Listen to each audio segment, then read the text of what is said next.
5 ta yuz parvarishidagi xato. Siz ham shu xatolarni qilganmisiz? Birinchisi, yuzni juda ham ko'p yuvish. Natijada teri quriydi, zaiflashadi va yog' ajratish ko'payadi. Ikkinchisi, SPF ishlatmaslik. SPFni faqat quyoshli kunlarda, yoz kunlari ishlatish mumkin. Natijada dog'lar, erta qarish va terining notekis rangiga olib keladi. Uchinchisi, mahsulotlarni bir vaqtda ko'p ishlatish. Natijada qichishish, achishish va teri to'sig'ini shikastlantirish. To'rtinchidan, makiyajni to'liq tozalamaslik. Natijada husnbuzarlar, qora nuqtalar va xiralangan teri.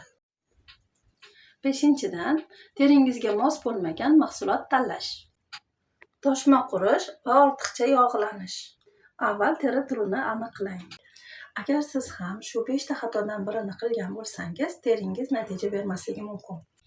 Qaysi xatoni siz ham qilgansiz? Izohlarda yozing.